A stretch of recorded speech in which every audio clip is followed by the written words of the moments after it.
감자는 주변에 있던 다른 식물들을 모두 죽여버렸다. 그리고 어떤 날씨, 어떤 고도에서도 잘 자라났다. 카레에 없으면 서운한 그 재료, 닭볶음탕의 맛의 본체, 감자탕에 감자는 원래 남미에서만 재배되던 식물이라고 합니다. 안데스 산맥 지방에서 시작하여 무려 기원전 3000년 전부터 길러진 작물이죠. 안데스 사람들은 감자를 말려 추뇨라고 부르는 인류 최초의 저장식품을 만들어내는데 산악지방에서도 잘 자라는 감자 덕분에 안데스 문명은 해발고도 6000m가 넘는 고원에서 거대한 문명을 세울 수 있었죠. 하지만 남미의 최애 식물 감자가 아메리카 대륙을 벗어나 세상에 알려지게 된 건 400년도 채 되지 않았다고 합니다.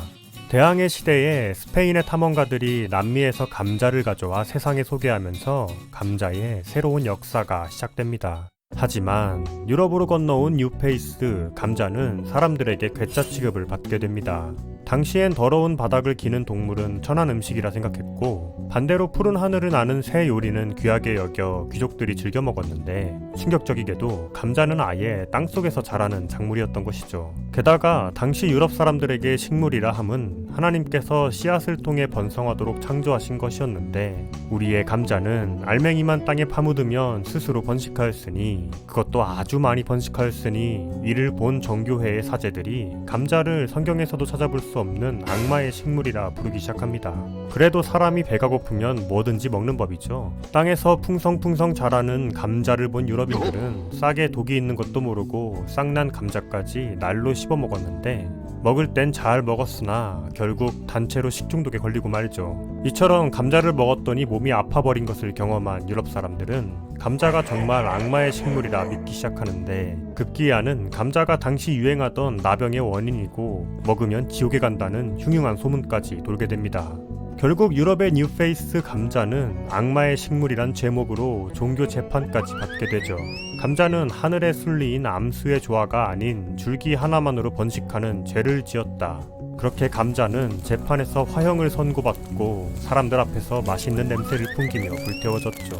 이후 감자는 꽃을 관상하는 용으로 길러지거나 식물을 재배할 수 없는 광산지대에서만 길러졌는데 그나마도 돼지와 포로에게 먹이는 용도였다고 합니다.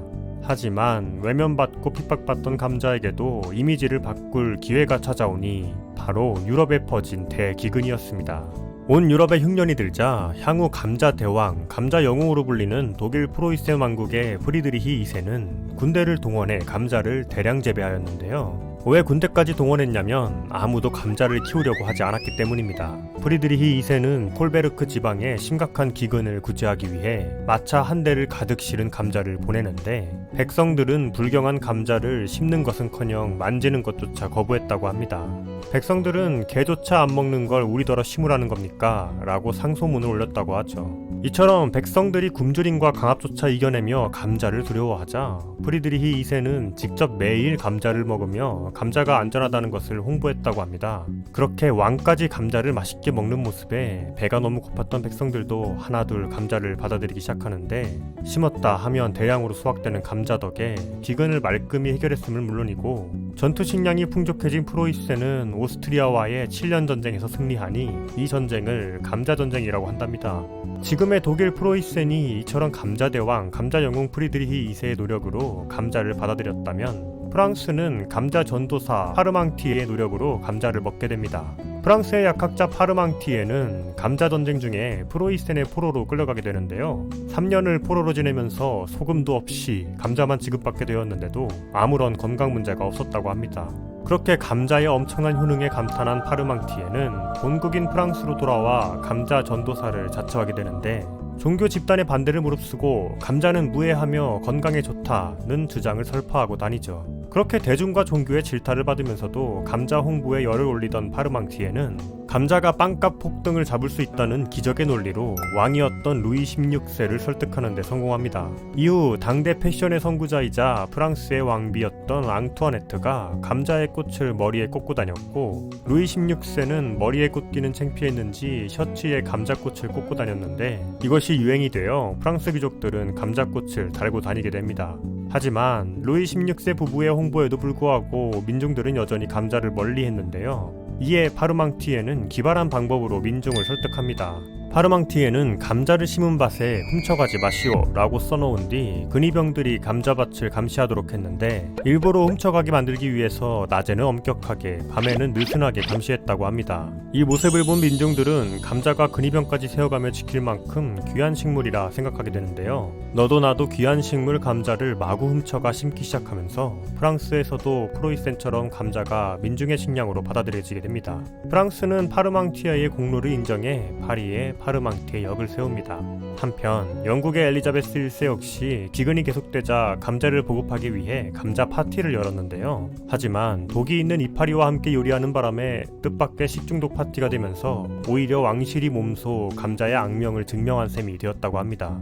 그렇게 감자는 악마의 식물이라는 오명을 싣고 유럽에서 길러지는 작물 중 가장 적은 노동력과 가장 작은 땅으로 최대의 칼로리를 생산하는 방법이 됩니다. 만연하던 유럽의 기근 문제를 해결하는 데 결정적인 역할을 하죠. 또 감자는 사과의 9배에 달하는 비타민C를 가지고 있을 뿐 아니라 비타민C가 전분에 포장되어 있는 구조 때문에 가열에도 파괴되지 않는 특징이 있는데 이는 유럽의 함대가 먼 거리를 항해하면서도 계열병에 걸리지 않는 데 도움을 주었습니다.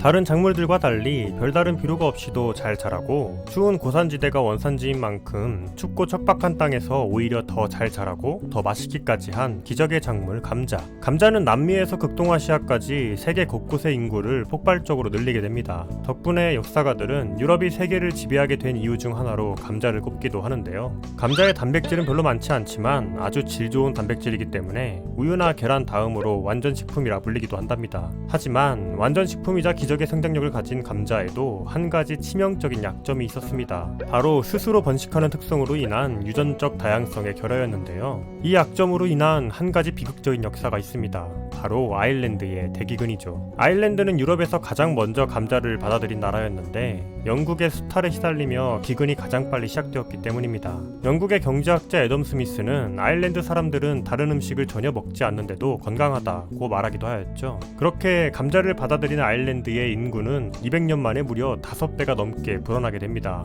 하지만 감자에만 의존하던 아일랜드는 1845년 온 국토의 감자가 역병으로 한 달 한시에 전멸하다시피 하면서 인구 3명 중 1명이 굶어 죽는 끔찍한 비극을 맞이하게 되죠. 유럽을 정복한 감자는 이후 러시아에선 보드카의 원료가 되었고 유럽과 멀고 먼 중국에서도 중요한 식재료가 됩니다. 대표적으로 탕수육엔 감자가 빠질 수 없는데 감자 전분으로 튀김옷을 만들고 소스를 걸쭉하게 만드는데도 감자 전분이 쓰이고 있기 때문이죠. 참고로 가장 사랑받는 감자 요리 중 하나인 감자튀김을 의미하는 프렌치 프라이는 프랑스식 튀김이라는 뜻인데 사실 프렌치 프라이는 프랑스가 아니라 벨기에에서 만들어진 음식입니다. 1차 세계대전 때 벨기에에서 너무 맛있는 감자튀김을 처음 먹어본 병사들이 이를 당시 최전방이었던 프랑스식 튀김이라 부른 것이 퍼졌던 것이죠. 오늘은 남미에서 태어나 모진 핍박과 고난을 이겨내고 전 세계에서 가장 사랑받는 음식이 된 감자의 삶에 대해 알아봤습니다. 오늘 저녁은 롯데리아에서 햄버거에 감자튀김 가야죠.